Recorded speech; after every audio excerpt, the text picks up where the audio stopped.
Hey paisanos, it's PD here. I recently watched the Black Panther Wakanda Forever movie and thought it'd be pretty neat to make a quick summary of it. Please enjoy. So right away we start with Shuri desperately trying to save T'Challa from an unknown disease, but he unfortunately passes away before Shuri could finish making a synthetic panther flower to drink. The next scene we get a nationwide Wakandan funeral for T'Challa as he's laid to rest. A quick aside, I'm honestly sad that we won't be getting any more Chadwick Boseman in any future movies because of his tragic passing. He seemed like a pretty cool guy and was a great Black Panther.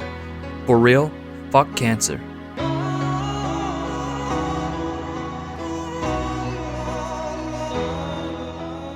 We cut to a year later as the world nations are meeting with Wakanda in regards to, who would have guessed it, vibranium. États-Unis, the French United States, says, Aïe, quand nous obtenons ce vibranium, c'est assez scommie. And France, the French France, says, Le vibranium est un peu dangereux, mais ne pas partager le vibranium est un peu su. Turns out that the French hired some mercenaries to raid a Wakandan research facility for vibranium, but the general alongside the Queen's Guard pop out like Chris Hansen on To Catch a Predator, and then RKO out of nowhere all the mercs. The Wakandans then upload evidence of France being sus and say, any more attacks on Wakandans and we'll make a YouTube expose video and blast you guys on Twitter. Side note, the movie has a good percentage of its dialogue in French, like 10%, so as far as I'm concerned, Wakanda Forever is a French foreign film. And also, get used to the movie doing a ton of cuts to different locations. You're probably gonna get whiplash from the amount of times it jumps from place to place. We cut to a remote American platform out in the middle of the ocean doing American things. Instead of looking for oil, they're looking for vibranium with a new, one-of-a-kind vibranium detector. Upon finding the detector works, the Americans are attacked by the fish equivalent of the Na'vi from the movie Avatar, where they sing to seduce sailors and stab them with spears. And the Americans, being Americans, immediately blame it on the Wakandans. One of the minor characters with a pistol shoots like 9 bullets towards one of the fish bros who's wearing the male equivalent of RPG bikini armor. All 9 shots miss his huge, exposed pectorals and hit his vibranium neck armor instead.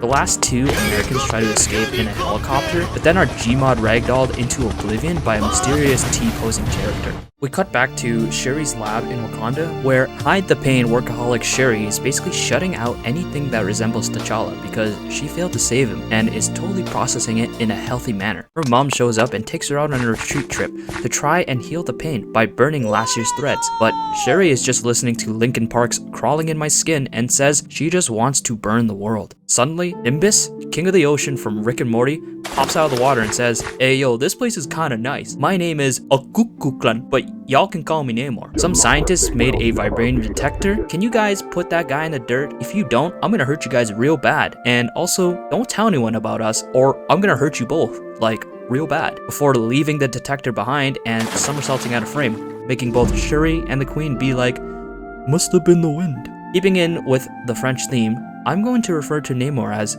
Le Fish from here on out.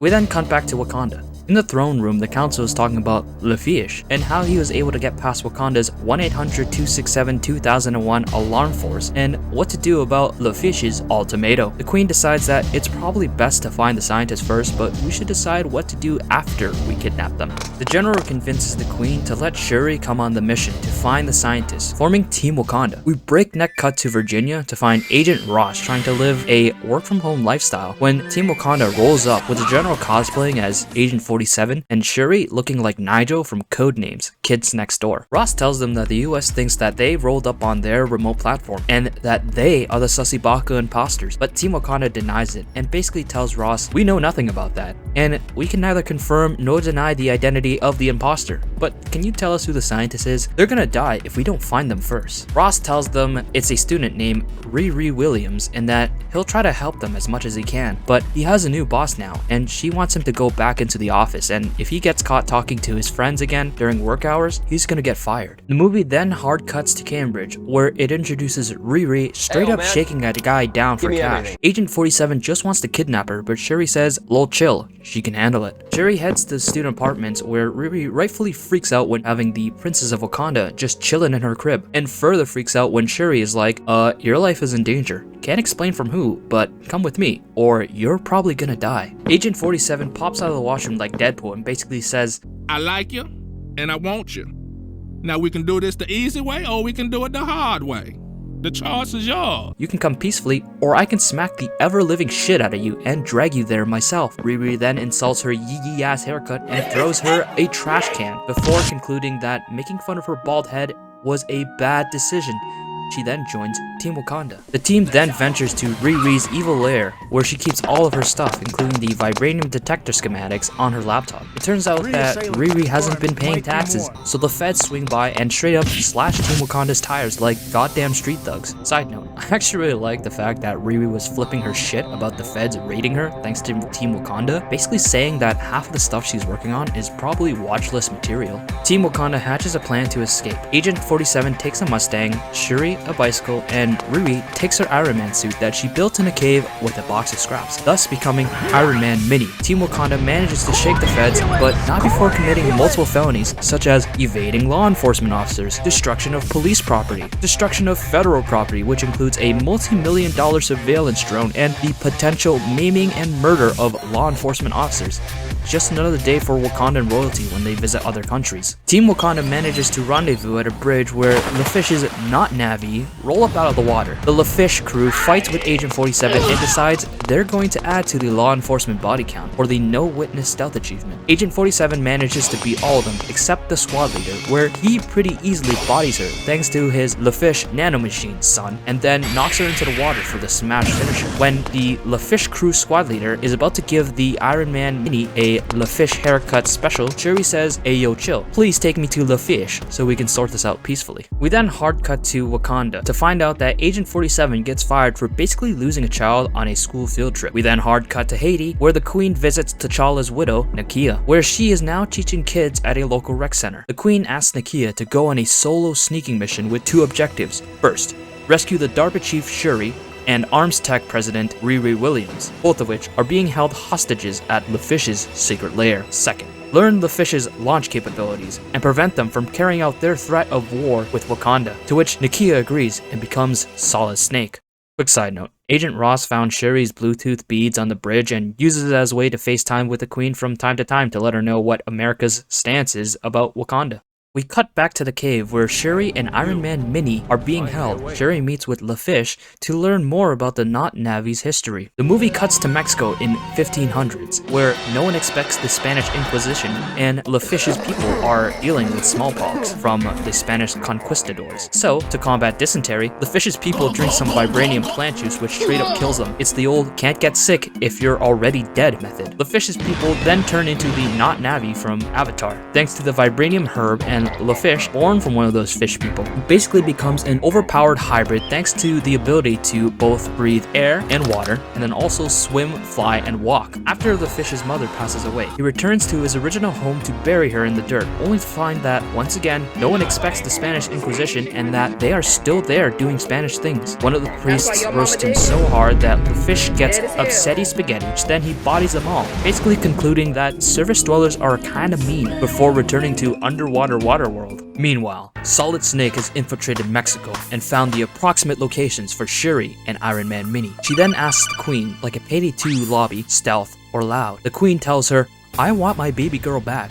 Straight up murk anyone as necessary. The Queen then summons LaFish for a quote-unquote diplomatic meeting, and while all that's happening, Solid Snake infiltrates the super secret LaFish lair. However, Solid Snake, being dummy thick, the clap of her ass cheeks alerts the guards, which forces her to ice them both. Solid Snake rescues both Shuri and Iron Man Mini to take them back to Wakanda, while letting one of the Not Navi basically bleed to death. LaFish comes back to find that he has been tricked, backstabbed, and quite possibly bamboozled. LaFish finds his fish has drowned, so like a responsible parent, he has to flush him down the toilet.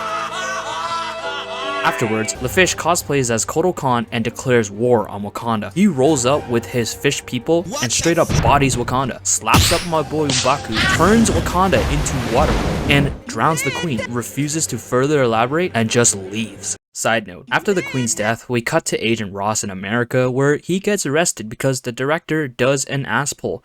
She gives him the old I bugged the Wakandans' beats before you even got to the bridge so I can listen to all your conversations with them. I've known you were in cahoots with them the whole time. After her super evil, super villain Muhaha monologue, she has him arrested for treason and calls him a Wakandan simp.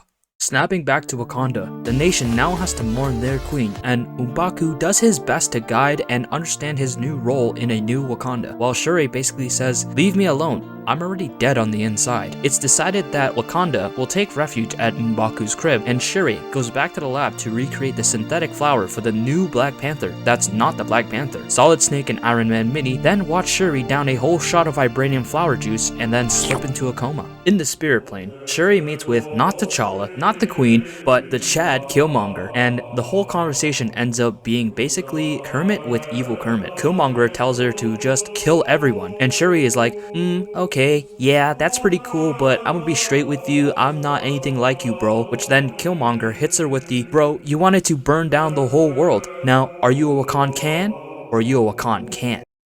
Shuri has come too, and she's pissed that she met with Killmonger. But when asked by Solid Snake who she met with, Shuri doesn't say, and she just says the flower didn't work. She then Falcon punches a mannequin for doing its job into Oblivion, which surprises both Solid Snake and Iron Man Mini, to which Shuri has now become the cat. The cat does a flip into M'Baku's crib, and they both have a Predator-style handshake with M'Baku saying, "Shuri, you son of a bitch." And then the cat shows her strength by almost snapping his arm in half. The cat then tells M'Baku it's time to throw hands with the ocean, but M'Baku tells the cat that killing the fish will piss off the not Navi for the rest of all time since it's equivalent to killing their god. The cat then says, "Hey yo, that sounds dope. I'm the queen now, so we're gonna go slay a god."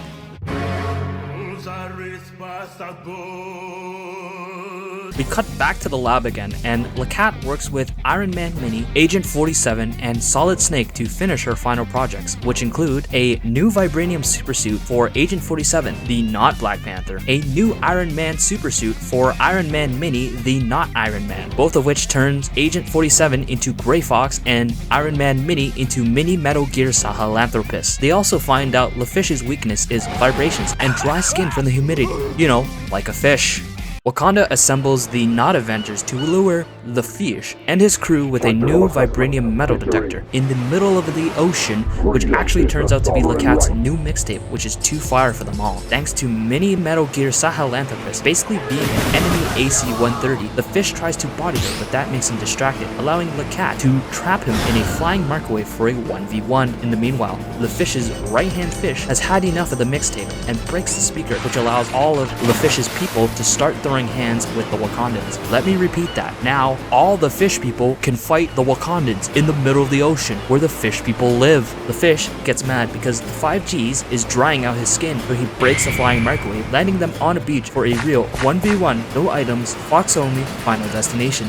On the beach, Lakat almost bodies LaFish, but ends up getting impaled by a surprise spear from LaFish, and LaFish, like a true Hydro homie, says, "I need water," before trying to get back to the ocean. Lakat pulls an actual metal move by just snapping the end of the spear and moving through it. She then does a flip over LaFish and, I'm not even joking, says "Wakanda forever" before molding all over him. As Lakat is about to give LaFish the LaFish haircut special, she has an inner monologue moment where she listens to both her mom and Killmonger and sees that we're not so different, you and I, and she realizes inner peace. The cat gives LaFish a chance to surrender so Wakanda and LaFish can become LaFriends. LaFish accepts and comes back to the mixtape ship to say, "Everyone, we cool with Wakanda now, let's go home." With the war over, things go back to normal. LaFish teaches his people that peace with Lakat is cool. M'Baku is back at it again, ready to throw hands at anyone for the throne. And Grey Fox rescues Agent Ross from a dumb plotline. In the final scene, Lakat goes to Haiti for some soul searching with Solid Snake, finally trying to no longer hide the pain and properly mourn the loss of her brother. Overall,